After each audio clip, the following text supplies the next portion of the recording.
Assalamualaikum warahmatullahi wabarakatuh. Rahayu, rahayu, rahayu. Salam santun, salam hormat, salam takdim kami, tim Padepokan Lokajaya. Kita haturkan untuk semua spiritualis yang ada di Nusantara ini. Semoga oleh Allah Subhanahu wa Ta'ala dapat perlindungan, dapat rahmatnya, dan selamat di dunia wal akhiratnya.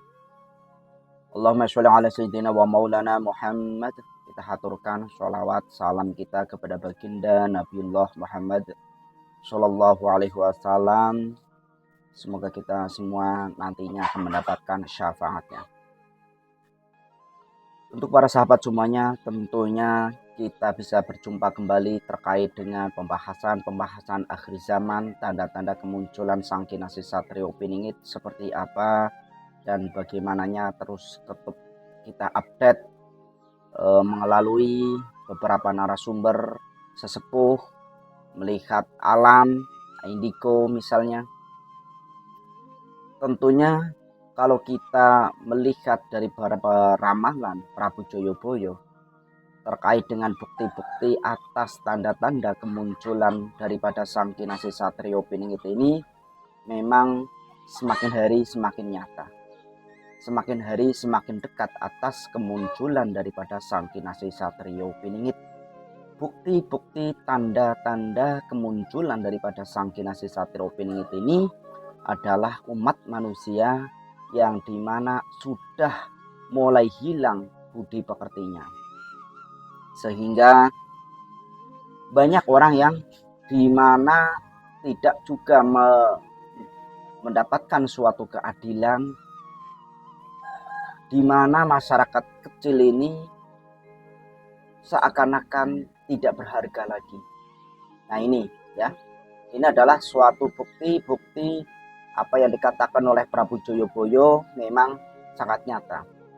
Kalau kita kembalikan lagi kepada bukti-bukti sebagaimana kereta tanpa kuda, pasar ilang kumandane, ya ini ya, sekarang ini juga sangat nyata bahwasanya dalam jual beli di saat ini itu tidak harus tanya harga, karena di setiap label baik apalagi di online itu kan suatu bukti nyata ya bahwasanya atas kemajuan zaman dulu Prabu Joyoboyo ini sudah mengetahui ya dengan teknologi sekarang, sehingga di situ sangat yakin bahwasannya Sang Kinasih Satrio Piningit ini pasti ada dan pasti akan muncul. Karena apa? Yang mengatakan ini bukan anak kecil, bukan orang biasa. Sabdo Raja itu adalah suatu, diibaratkan suatu perintah dan itu pasti akan menjadi kenyataan. Ya, kalau Sabdo Raja itu karena mendapat suatu petunjuk. Nah, berbicara mengenai bukti-bukti kemunculan daripada Sang Kinasih Satrio Piningit itu ya memang kita semua itu sudah menyaksikan, tetapi kita tidak mau menyadarinya. Dianggap itu adalah suatu kemajuan zaman, kemajuan teknologi. Oke lah ya, itu kalau kita berpikiran secara rasional. Nah, tentunya untuk kemunculan Sang Kinasih Satrio Piningit ini apakah nanti akan ada yang membaiat? Nah, pembaiatan Satrio Piningit ini kalau di agama Muslim itu kan ada namanya Imam Al-Mahdi, nanti akan dibaiat di Mekah ya. Apakah yang membaiat ini ulama-ulama?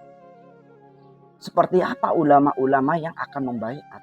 Karena di zaman sekarang ini banyak ulama-ulama yang di mana mengatasnamakan ulama, mengatasnamakan agama untuk berburu kemewahan, untuk berburu kekayaan.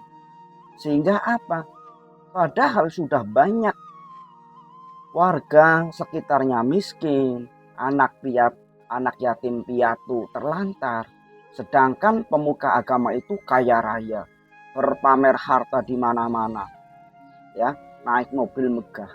Itu kalau zaman Rasulullah itu, Rasulullah tidak akan makan kalau sekitar kita ya, mungkin tetangganya lah, itu masih ada yang kelaparan. Sekarang itu jauh berbeda. Nah, apakah mungkin ulama-ulama yang seperti itu, apalagi ulama masuk ya, yang membaiat Satrul-Piningit atau Imam Al-Mahdi. Saya rasa tidak seperti itu. Karena tentunya ulama-ulama yang akan membaiat itu pun ulama-ulama yang di mana juga ikut prihatin atas apa yang menimpa umat akhir zaman ini. Karena umat akhir zaman ini benar-benar dihadapkan dengan kelamu fase orang-orang yang di situ mempunyai hati bengis, mempunyai hati jahat, tetapi berlindung di balik agama. Itu semua agama seperti itu. Semua pemuka agama maksud saya ya. Kalau agamanya itu insya Allah ya baik semua ya. Tetapi kalau pemuka atau oknum lah ya, kalau bahasanya di sini oknum, biar kita nggak menyakiti yang lain. Nah ini juga untuk pembelajaran, barangkali ini ada kiai yang menonton, ulama yang menonton. Ya karena apa?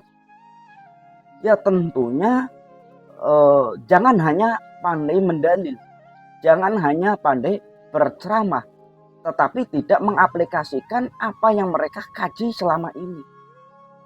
Ini ya, sehingga apa? Banyaknya sekarang ini dengan kisruh-kisruh nasab ini semakin melebar. Apakah ini juga termasuk pintu gerbang atas kemunculan Dajjal ini? Karena fitnah ini sudah merajalela. Pintu gerbang Dajjal ini memang sudah terbuka. Yaitu karenanya apa? Masalah nasab ini sehingga antara ulama dengan ulama ini saling fitnah mau fitnah, saling nyerang menyerang. Ya, padahal jelas-jelas kebenaran ini ada yang berpihak, tetapi juga malah menggiring opini untuk seakan-akan teraniaya. Nah ini, ya. Padahal sudah jelas kalau di dalam bernegara tentunya apapun ya harus kita membela negara kita. Karena itu adalah hubul waton minal iman ya. Hubul waton minal itu mencintai negara, mencintai bangsa ini sebagian daripada iman. Nah ini juga jihad atau pesan ulama-ulama terlebih dahulu. Beda dengan ulama-ulama sekarang ya memang. Kalau ulama-ulama terlebih dahulu itu memang mendirikan suatu pesantren ya untuk benar-benar untuk supaya masyarakat mengetahui agama. Supaya apa? Sebagai wadah menimba ilmu. Nah kalau sekarang ini kan mahal-mahalan, mewah-mewahan. Sehingga sama aja ya dengan kayak sekolah. Yang orang nggak punya ya semuanya akan tertinggal. Ya, karena mahalnya biaya.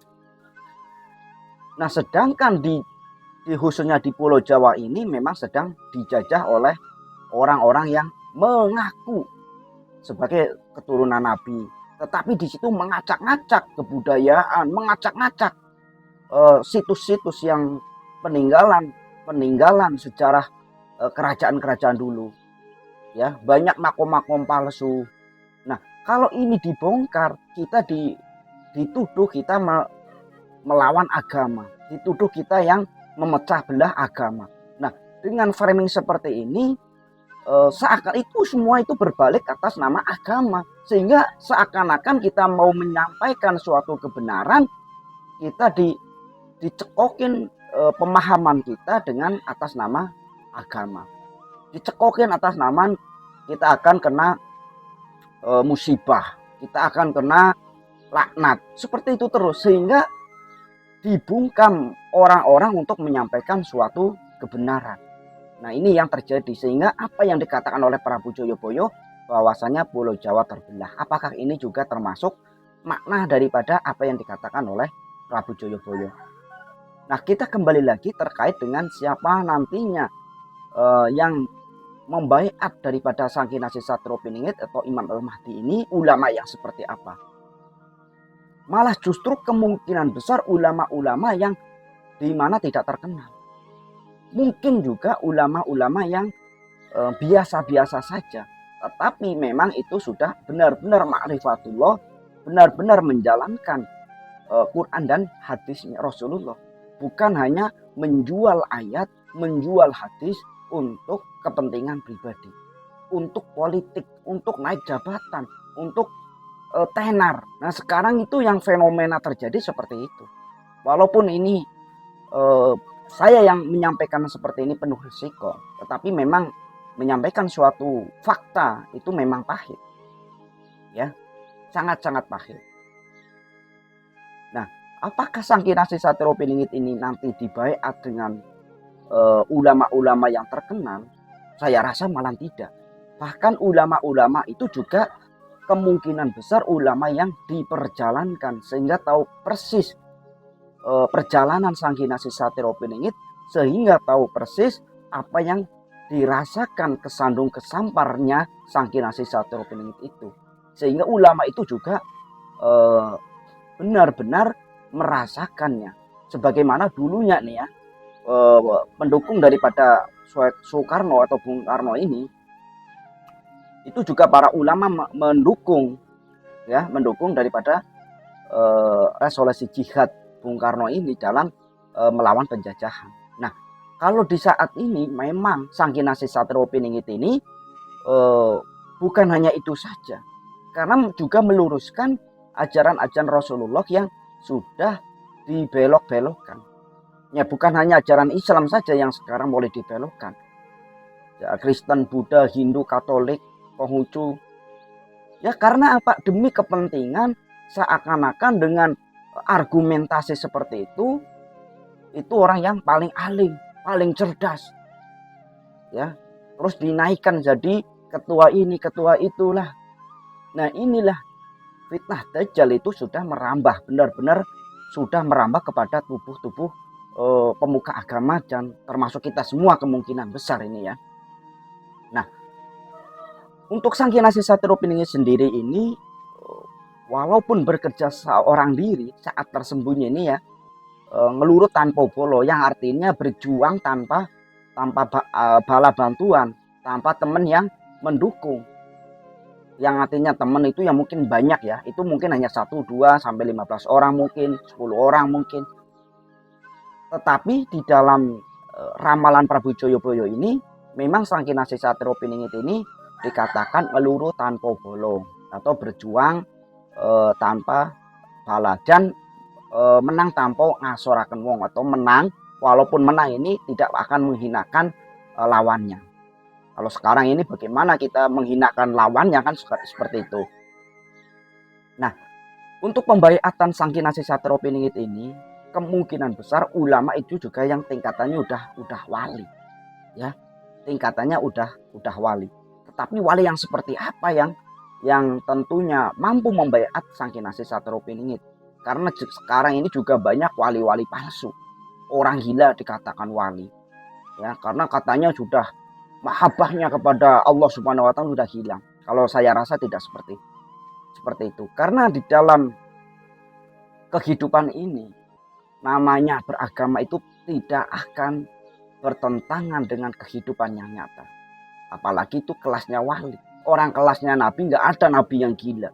Padahal bagaimana cintanya terhadap Allah Subhanahu Wa Taala, bagaimana zuhudnya para Nabi kepada Allah Taala. Tetapi tidak ada yang diambil akalnya. Orang kita aja yang kadang saya heran lah ya, kok kenapa orang gila dikatakan wali? Kalau menurut saya, ya pengalaman atau menurut saya lah, atau menurut kehidupan yang normal, mungkin kalau wali mazhub, wali sufi, wali malamatiyah, umpamanya wali mazhub itu yang itu mungkin sedang menyamar, ya, menyamar di suatu tempat lah, seperti orang musafir yang memang karena pakaiannya compang-camping dianggap orang gila. Nah, itu mungkin. Tetapi kalau gila terus menerus hidup di situ, netep di situ, itu memang gila beneran. Jangan, aduh, nih orang kadang katanya udah belajar marifat tapi tidak tahu mana yang gila beneran, mana yang wali. Kalau untuk menjaga supaya berhati-hati, tetapi kan tidak usah untuk dipublikasikan bahasa si A ini adalah wali mazhub, ya. Tidak seperti itu. Ini penyesatan menurut saya. Jadi beragama itu tidaklah akan mungkin bertentangan dengan kehidupan. Kalau orang sudah diambil akalnya sama dengan hewan, Kalau mungkin Allah malah justru mungkin ya, kalau Malik Majkub itu mengambil nafsunya, sehingga itu tingkatannya yang ada itu akal kepada Allah Subhanahu Wa Taala. Kalau akal yang diambil itu namanya gila, memang benar-benar gila. Jangan dianggap wali, itu sesat dan menyesatkan menurut saya. Karena apa? Banyak orang yang mencari berkah kepada orang gila, diludahin, makanan diacak-acak dikasih. Itu kan bukan suatu ajaran Islam yang sesungguhnya. Itu ya. Jadi jangan untuk akhir zaman ini memang sangat bingung ya. Bingung kita harus memilih guru seperti apa yang kita anggap mursyid, yang kita anggap oh ini udah tingkatan wali. Karena banyak pembodohan, banyak orang-orang yang di mana di situ memang disesatkan. Nah, inilah tipu daya yang sudah merasuki umat manusia karena gerbang Dajjal ini sudah benar-benar terbuka lebar ini ya. Tinggal Sabda Opiningit ini memang untuk pembaiatan Imam Al-Mahdi ini bukan ulama yang sembarangan kalau menurut saya. Memang benar-benar ulama yang benar-benar bisa menjaga semua indera-indera yang menyebabkan duniawi. Ya, bukan berarti tidak butuh duniawi ya. Jangan salah kaprah ya. Jadi kita semasa hidup ya tetap butuh namanya kehidupan yang ada di dunia. Ya. Jangan jadi munafik lah ya, intinya seperti itu. Nah, bagaimana kita nantinya apakah kita bisa menyaksikan saat Satrio Piningit itu dibaiat, ya wallahu a'lam ya, apakah itu memang dibaiat secara khusus ataukah memang secara publik ya. Karena secara publik ya berarti disitulah kemunculannya, karena kita sedang menunggu panggilan Gunung Halimun ya, karena dalam Prabu Siliwangi itu kemunculan Satrio Piningit itu ditandai dengan panggilan suara meminta tolong di Gunung Halimun ya. Mohon untuk diluruskan ya, bila mana jauh daripada kebenaran mohon untuk dimaafkan, karena kebenaran itu hanya milik Allah Subhanahu Wa Taala.